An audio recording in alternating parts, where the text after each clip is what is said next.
Pleasure to welcome you to the news at 10 on NTA News 24. We are reaching you live on the network service of the NTA. I am Muslima Sholebo. And I'm Abdulmalik Adio. Glad to have you join us on this Friday morning here on the news. Now, let's begin with the headlines. Nigeria pledges to support peace, stability, and democratic governance in Guinea-Bissau.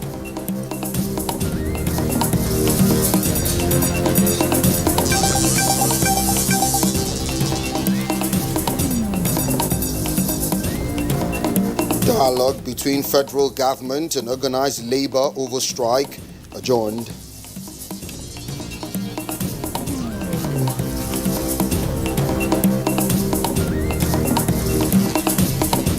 Events to mark Nigeria's Diamond Jubilee unveiled in Abuja.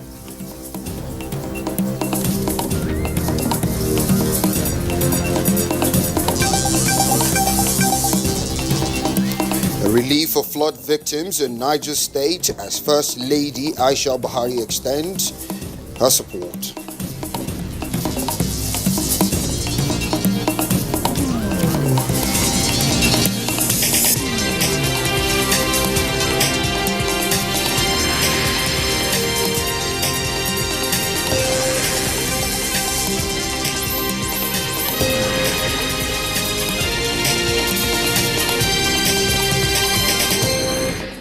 Nigeria has reaffirmed her continued support and assistance to the Republic of Guinea-Bissau towards sustaining peace, stability, and democratic governance, while addressing a large gathering of participants who converged on the capital Bissau to celebrate the country's 47th independence anniversary. President Muhammadu Buhari emphasized that a peaceful and prosperous Guinea-Bissau is a win for West Africa and the entire continent. State House correspondent Adamu Sambo reports. It was a highly befitting reception for President Muhammadu Buhari as he arrived Osvaldo Vieira International Airport, Bissau, on his first visit to Guinea-Bissau since coming to power. President Umaru Sissoco Embalo was at the head of the welcoming party. President Buhari and his host later joined their counterparts from Senegal, Burkina Faso and Mauritania at the National Stadium Alto Badim to commemorate the 47th independence anniversary of the West African country. The event was not only historic and remarkable, but indeed momentous for a country of less than 2 million people that experienced 9 coups or attempted coups and until now embroiled in serious socio-political conflicts. The incumbent President Embalo is therefore seen as a symbol of hope for a united, stable, and prosperous nation.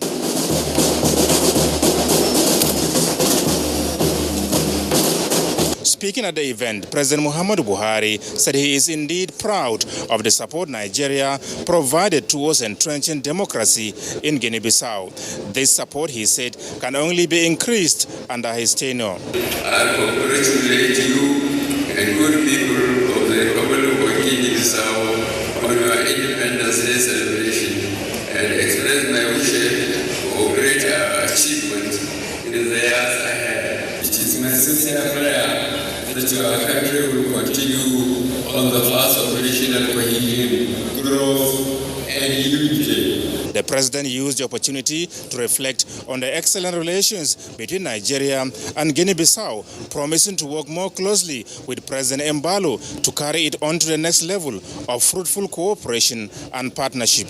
Permitting me to conclude by expressing my profound gratitude to you, the government, and the good people of the Republic of Guinea-Bissau for being a good host to the Nigerians resident here in your country.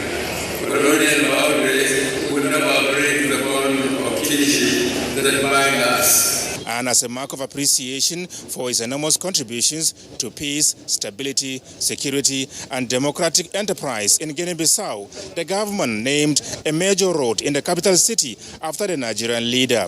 President Buhari formally inaugurated the road before returning to Abuja. In Guinea-Bissau, Adamu Sambo, NTA News. And in the meantime, a case for world leaders to ensure that their countries not only adopt open government principles but help democracy live up to public expectations so that their citizens can have a voice at and beyond the ballot box. Now, President Muhammadu Buhari stated this at a virtual address to this year's Open Government Partnership Leadership Summit on the sidelines of the United Nations General Assembly. Sira's correspondent, Adamu Sambo, has the report.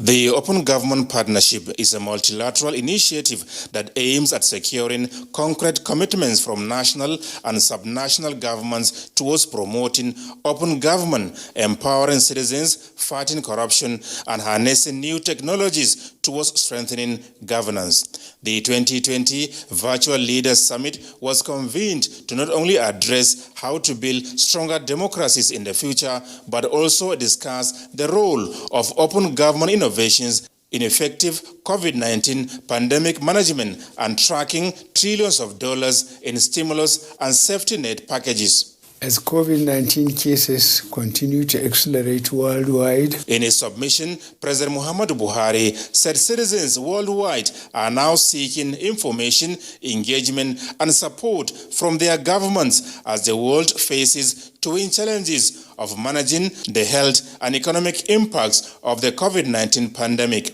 It is clear that governments cannot solve all of the challenges of the pandemic alone.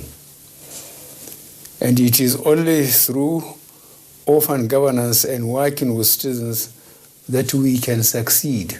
Since coming to power in 2015, the president said his administration has been committed to changing international and domestic perceptions regarding Nigeria's commitment to fighting corruption and fostering good governance.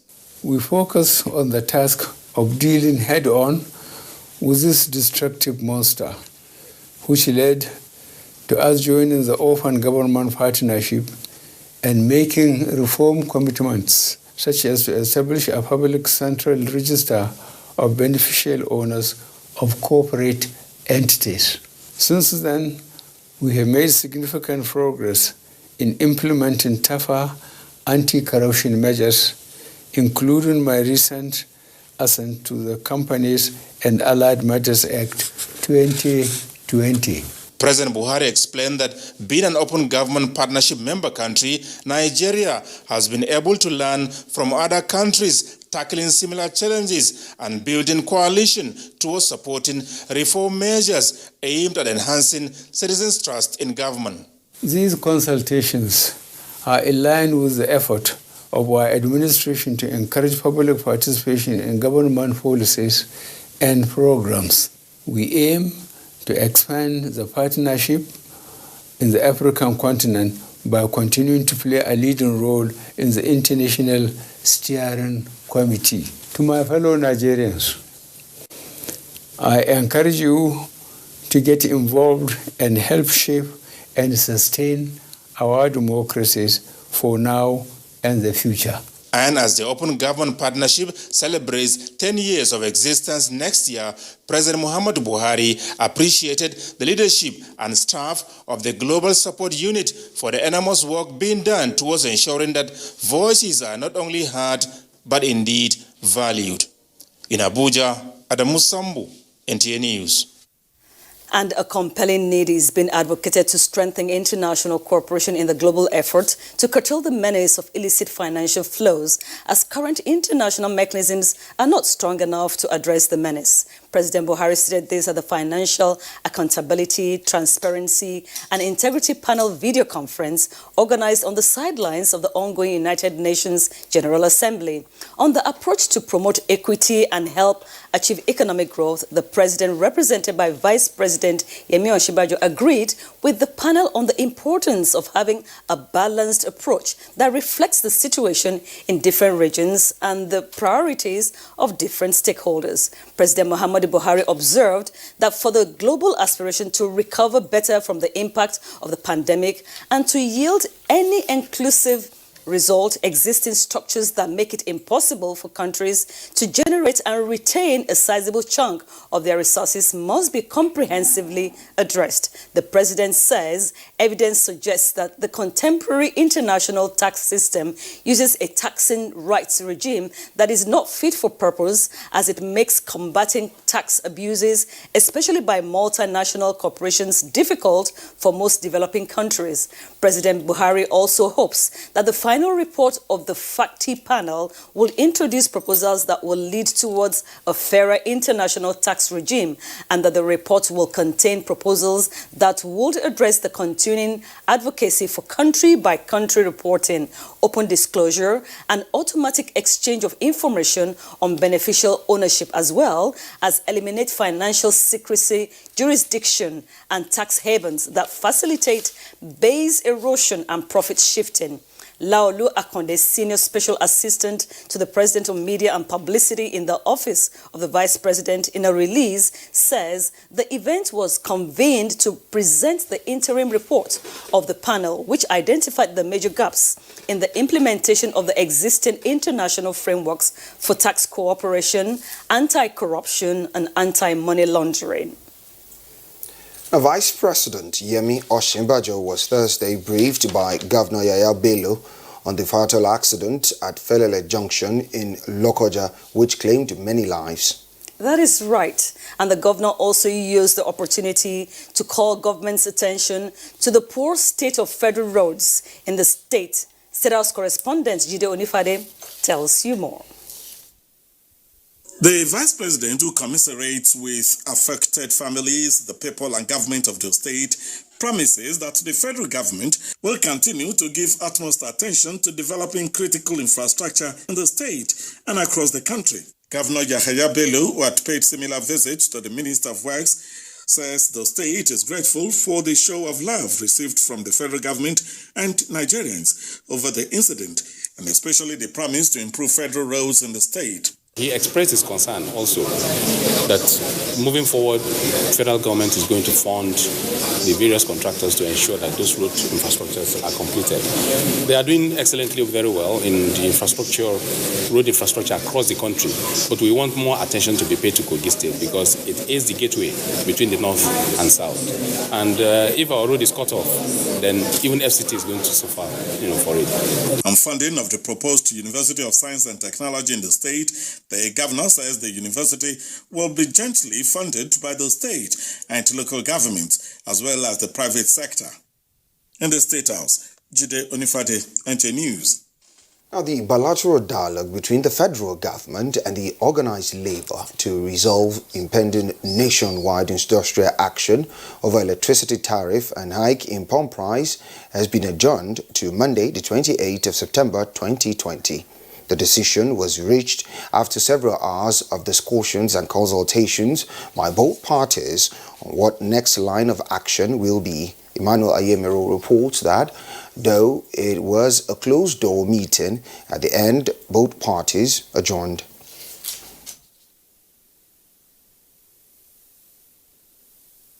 That each and every one of us has the interests of Nigeria at heart. None from the side of labor that are asking for the best of welfare for their workers and for the people of Nigeria is less qualified or less patriotic. Those of us that are on this side of the divide, looking at the books, looking at the situation, the economics and the dynamics of the current situation that are propelled to make certain recommendations to government as to how we can have an economy that will be sustainable, an economy that will be able to provide for the good of our people, but also survive the storm that is confronting us. Fruitful meeting. They are going back to their organs. The government side are giving proposals to them on the palliative to cushion the effects of the rise in petroleum products and electricity. We have requested them to share the strike. We have appealed to them. No, we adjourn till Monday by 3 p.m. Okay. Yeah. All right. And in the meantime, the Natural Oil and Gas Suppliers Association of Nigeria, NOGASA, is appealing to the Nigeria Labour Congress and the trade unions to further deploy dialogue in addressing differences with government on the deregulation of the petroleum downstream. A statement by NOGASA President Bennett Corey says an industrial action now will further impact negatively on the nation's economy already hit by the COVID-19 pandemic. NOGASA says for an already embattled sector to recover from the negative impact of COVID-19, global economic downturn, the need for caution at a critical time like this to avoid creating more problems than solutions must be taken by the unions. The statement also cautions against actions that can trigger unnecessary layoffs of the union members who constitute the number of employees as well as the loss of revenue to businesses. The appeal, the statement says, is necessary because NOGASA, as employers of workers in the natural oil and gas downstream sector, is committed to the overall economy of Nigeria. The statement also says NOGASA sacrificed significant resources during the height of the COVID-19 lockdown to keep fuel supplies stable across the nation, reiterating that her members refused to lay off workers despite the biting impact of COVID-19 and the plummeting oil prices. The association says they are optimistic that deregulation over time will bring price reduction and competition that will stabilize the markets. NOGASA lamented that though its members incurred huge losses during the price reductions, they will continue with supplies, knowing price fluctuations is typical in deregulation. In the light of anticipated negative outcome of a national strike to the entire Nigerian economy, NOGASA is appealing to the NLC-TUC to reconsider their proposed action over the increase in petroleum pump price and electricity rates by the government. NOGASA also says it is in support that government should leave the prices of these products to be determined by market forces, stressing that a deregulated oil and gas sector will create more employment in the long run. Now, this is the news at 10 on NTA News 24. We are reaching you on the network service of the Nigerian Television Authority. Still ahead. Impact of unstable and uncertain global oil price. Details ahead with the business news. COVID-19 transmission is mostly through droplets from sneezing and saliva. The most effective way to protect yourself from the virus is to practice good personal hygiene. Wash hands with soap under running water or use an alcohol-based sanitizer if water is not available. Maintain at least 2 meters distance between yourself and anyone who is coughing or sneezing. Cover your mouth and nose with your elbow or tissue when you cough or sneeze. Dispose of the used tissue immediately. If you have traveled recently to a country with COVID-19 outbreak in the last 14 days and you have a fever, cough, or breathing difficulty, call NCDC toll-free numbers before going to the hospital. This message is from the National Orientation Agency.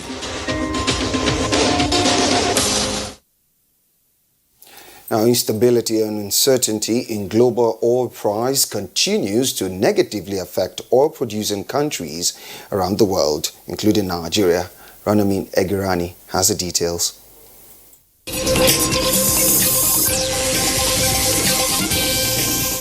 Oil prices fell on Thursday despite a drop in the United States oil inventory last week and a stronger dollar. This decline comes amid concerns that the economic recovery of the world's largest oil consumer is slowing down as they continue to grapple with the coronavirus. Meanwhile, a resurgence of COVID-19 cases in some European countries like Germany, France, and Britain led to renewed travel restrictions in multiple countries, exerting additional pressure on already strained oil prices. By close of markets yesterday, Brent crude futures had fallen to $41.37 per barrel, while West Texas Intermediate crude had fallen $37.28 per barrel. Now let's find out how the Nigerian stock market performed on Thursday, the 24th of September, 2020.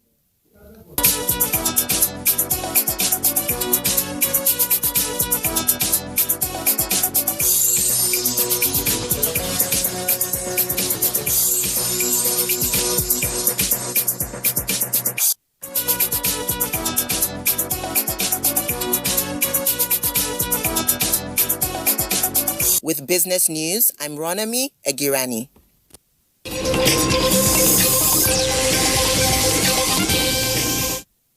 Now let's take a look at micro, small and medium enterprises. Now with the commencement of the registration process for the federal government's Micro, Small and Medium Enterprises Survival Fund and Guaranteed Offtake Schemes on the 21st of September, over 174,000 entries have been made. And this was disclosed by the Minister of State, Industry, Trade and Investment, Mariam Katagun. Chimobi Water and Naji report. The current efforts by the federal government to revive the real sector of the economy by injecting a 75 billion naira MSME survival fund into the sector has no doubt raised expectation among key players. 5 states of Kano, Kaduna, Lagos, Katsina and the FCT are top on the states that have already keyed into the scheme after opening of the portal for registration on the 21st of September. And in this first tranche, we had targeted those in the education sector. But our observation is other Nigerians have been a bit impatient. So we have, when we looked at the analysis of the sectors, other sectors that were not yet opened had started creeping into this particular registration. So these numbers I've given is not entirely education. We've seen other sectors. I think maybe just out of anxiety. One of the core responsibilities of the Presidential Committee is to ensure a seamless and transparent process, especially guarding against internet fraudsters and site cloning activities. Artisans will be getting a one-off 30,000 naira. A one-off 30,000 naira. So this scheme is targeted at 333,000 MSMEs across the country. What Katsina State also did was they engaged all their local stations, both radio and televisions, which the state government sponsored to provide information and sensitize the general public. So we call on all the state of the Federation to key into this initiative. Subsequently, other tracks of the scheme will be opened, starting with hospitality industry on the 25th of September, payroll support and the rest on the 28th of September, while the first tranche of grants to artisans and transport sectors is expected to start on the 1st of October, with 12 states participating. In Abuja, Chimobi Walter Naji, NTA News. Now the presidency says the president and government of Nigeria welcomes the seriousness of the letter from the United Kingdom, lawmakers, legal experts and campaigners. Indeed, the attention paid to this serious challenge by Commonwealth Ministerial Action Group and seek to work with the group as well as Commonwealth and all concerned parties to bring a lasting solution to Eda's farmers' clashes.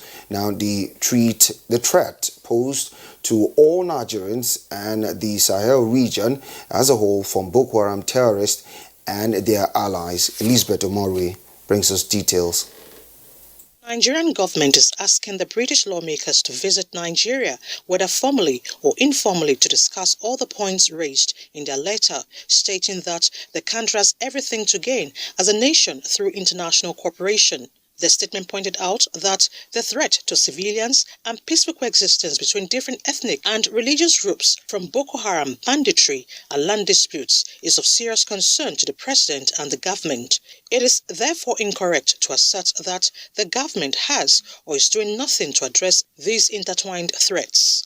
The presidency explained that there are ongoing efforts for the establishment of cattle ranches to prevent or curtail open grazing, the practice that brings herders and farmers into conflict. It added that the federal government has launched a plan to work with states to address the age-old problem of land distribution. But unfortunately, some state governors have not shown willingness to deal with the issue. It is also to be noted, when the government came to power, the terrorist group held and administered an area the size of Belgium. Now, they could hold none. The terrorists are hiding out amongst remote forests and across borders. This makes it difficult to extinguish the final flames of insurgency, and the government has no illusions of the potent threat still posed. However, the progress made cannot be denied. In the face of rising crime and insecurity, the government's new community policing initiative has been launched with 10,000 new constables being recruited from the areas they will safeguard, as opposed to past practice. The government has earmarked 13 billion naira for this initiative with the hopes that it will bring policing closer to local communities.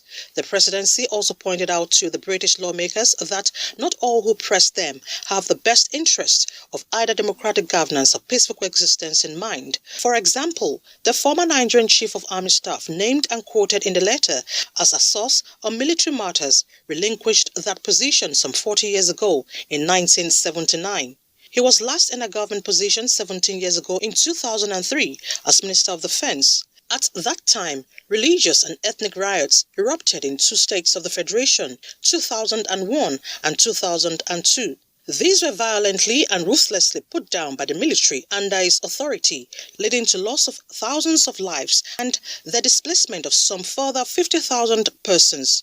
Is therefore not a natural source of pressure for good governance. Another signatory to the letter is well known to be associated with the indigenous people of Biafra, IPOB, a Nigerian blacklisted terrorist group. The IPOB is running a well-known source of financing unknown international campaign intended to damage the reputation of Nigeria and its government in order to further their cause of independence. He jumped bail in Nigeria, frequently travels on a Nigerian passport, but urged his supporters to burn their passports. The IPOB barely mentioned their aims in their publicity. Neither do they mention that their own leadership does not claim to be a Christian. The statement from the presidency called on Nigeria's British friends and colleagues to join in addressing genuine solutions, not pander to agents of anarchy. And you're watching the news at 10 on NTA News 24. We are reaching you on the network service of the Nigerian Television Authority. Still ahead. 125 new cases of COVID-19 recorded in 13 states of the Federation. Do stay tuned for more news.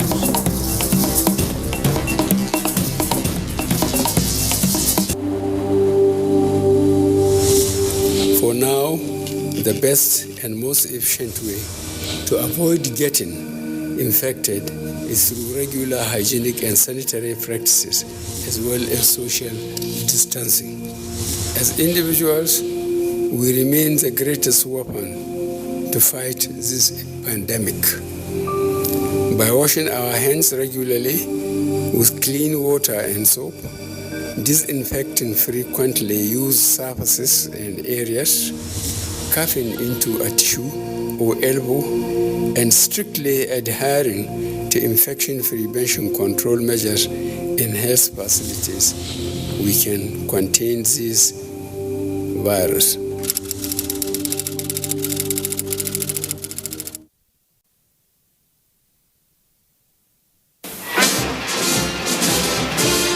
In handing over the documents to the Federal Prime Minister, Alhaji Sir Abubakar Tafawa Balewa, Her Royal Highness handed over sovereignty to a new nation. This was the dramatic takeover by the new nation's own green and white flag.